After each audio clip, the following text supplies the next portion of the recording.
हरे कृष्णा दोस्तों, welcome back to my YouTube channel. तो आज हम टी सेप के अकाउंट के बारे में डिस्कस करेंगे कि टी सेप अकाउंट होता कैसे और कैसे इसको बनाया जाता है। ठीक है, ये इसके जो चांसेस है पेपर में आने के बहुत ही हाई रहते हैं, तो इसलिए आपको इसको प्रॉपर वे में कंप्लीट करना होगा। तो सबसे पहले हमें टी सेप अकाउंट जानने से पहले सबसे पहले हमें डेबिट और क्रेडिट के रूल्स पता होने चाहिए कि हमें को एसिड आती है तो कब डेबिट होता है और कब क्रेडिट होता है, हमें पता होना चाहिए। एग्जाम्पल, एसिड कोई भी आएगी तो डेबिट होगा और जाएगी तो क्रेडिट होगा। और लाइबिलिटी का क्या रूल है कि हम जब भी लाइबिलिटी को पे आउट करते हैं, लाइक मैंने कोई गुड्स उधारी पे खरीदी थी, उसको मैंने पे कर दी। ठीक है, मैंने कोई गुड्स खरीदी थी उधारी पे, अब उसकी जो है मैंने लाइबिलिटी पे कर दी। लाइबिलिटी पे कर दी यानी कि मेरी लाइबिलिटी डिक्रीज हो गई। डिक्रीज यानी कि डेबिट। और जब मैं कोई गुड्स उधारी पे खरीद रहा हूँ तो उस टाइम मेरी लाइबिलिटी इंक्रीज हो गई, मीन्स कल चल के मेरे को उसको पैसा देना है, तो यानी क्रेडिट। तो बस आपको रूल क्लियर होने चाहिए, तो आपके लिए टी सेप अकाउंट बहुत ही ज़्यादा ईजी हो जाएगा। ठीक है, देखिए सबसे पहले क्या है, ओपन करना है T shape account for furniture and right the following transaction on proper site. ठीक है, सबसे पहले क्या है, फर्नीचर परचेज करी मैंने, फर्नीचर परचेज करी यानी कि 50,000 की फर्नीचर परचेज करी है मैंने, फर्नीचर परचेज करी थी मैंने। ठीक है, तो फर्नीचर कितने की परचेज करी थी, 50,000 की।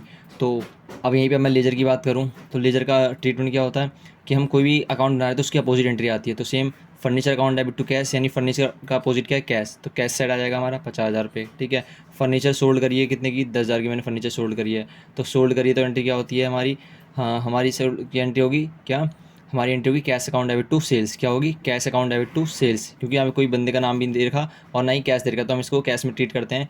तो क्या होगी entry, cash account debit to, क्या होगी, cash account debit to furniture account, क्योंकि कैश हम पे आया और जब हमको कुछ नहीं देगा तो हम कैश ट्रीट करेंगे। और क्या है, फर्नीचर हमारी जा रही है यानी एसिड कम हो रही है। ठीक है, तो टू फर्नीचर, तो फर्नीचर के अपोजिट एंट्री क्या होगी, कैश। तो कैश कर देंगे यहाँ पे 10,000 रुपये।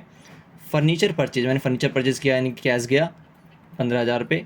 ठीक है, ओल्ड फर्नीचर डिस्कार्ड यानी कि ओल्ड फर्नीचर, कोई पुरानी फर्नीचर थी वो ख़राब हो गई यानी उसकी वैल्यू डिक्रीज हो गई है, तो old furniture discard account debit to furniture account. तो हमारी फर्नीचर अकाउंट का अपोजिट क्या है, ओल्ड, ओल्ड फर्नीचर डिस्कार्डेड यानी डिस्कार्डेड लिख सकते हैं हम 5,000 रुपये। ठीक है, ओल्ड फर्नीचर डिस्कार्डेड यानी 5,000 की हमारी फर्नीचर जो डिस्कार्ड हो गई, यानी ख़राब हो गई है।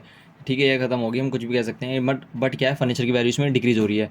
तो हमारी एंट्री क्या होगी इसमें, old furniture discard account debit to furniture. तो फर्नीचर का अपोजिट क्या हो रहा है, ओल्ड फर्नीचर, तो यहाँ पे ओल्ड फर्नीचर को 5,000 से दिखा देंगे। फिर डेप्रिसिएशन ऑफ फर्नीचर, यानी फर्नीचर पे डेप्रिसिएशन लग गया, डेप्रिसिएशन होता है हमारा एक्सपेंस, तो एंट्री होती है इसकी depreciation account debit to furniture. तो फर्नीचर का अपोजिट क्या हो गया, डेप्रिसिएशन, डेप्रिसिएशन यहाँ पे हमारा आ गया 3,000। अब देखेंगे कौन सी साइड बड़ी है और कौन सी साइड छोटी है। हम क्या देखेंगे, कौन सी साइड बड़ी है या कौन सी साइड छोटी है, हम ये देखेंगे। अगर ये साइड में इसमें बड़ी थी और ये साइड छोटी थी, तो जो बैलेंस बच जाएगा वो हम ऐसे करके सॉर्ट इक्वलेट कर देंगे इसको। तो ये कुछ नहीं है, बस आपको सबसे पहले ये दिखना है, डेबिट और क्रेडिट लिखना है। अब हम देखेंगे एसिड जो है, फर्नीचर हमारी एसिड है, एसिड कब डेबिट होती है, ठीक है, जब इंक्रीज़ होती है। क्रेडिट कब होती है, जब वो डिक्रीज़ होती है, बस। उसके बाद तुमको लेजर वाला सिस्टम फॉलो करना है कि हर एक एंट्री का जो है, जिसका मैं अकाउंट बना रहा हूँ उसकी अपोजिट एंट्री आती है। क्या, जब भी कोई अकाउंट बनाऊँ तो उसकी अपोजिट एंट्री आती है। फर्नीचर अकाउंट बना रहा हूँ तो उसकी अपोजिट एंट्री आएगी, तो हमें अपोजिट एंट्री कैश थी और इसकी ये थी। ठीक है, ये था हमारा, और फिर लास्ट में हमने इसको इक्वलेट कर दिया। अब सेम विद द क्रेडिटर के साथ। अब क्रेडिटर का रूल क्या होता है, डिक्रीज यानी डेबिट और इंक्रीज यानी क्रेडिट। ये रूल याद रखना, रूल आपको क्लियर कर रखने पड़ेंगे। ओपन करना T shape account of the creditor का, जो कि मोहन है, and right the following transaction and proper site. ठीक है, परचेज करिए गुड्स मैंने फ्रॉम मोहन से। क्या परचेज करिए मैंने गुड्स किससे, मोहन से परचेज करिए ऑन क्रेडिट साइड पर। ठीक है, क्रेडिट साइड पर यानी कि 50,000 रुपये की।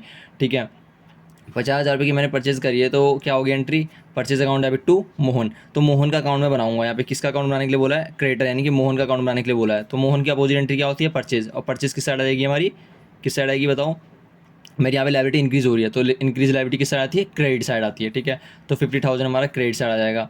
Paid to Mohan 30,000 rupees. ठीक है, पेड किया मैंने मोहन को, यहाँ पे मेरी लाइबिलिटी कम हो रही है ना, तो लाइबिलिटी कम यानी कि डिक्रीज, यानी कि हम कह सकते हैं Mohan account debit to cash. ठीक है, तो हम डेबिट साइड में कैश लिख देंगे 30,000 से।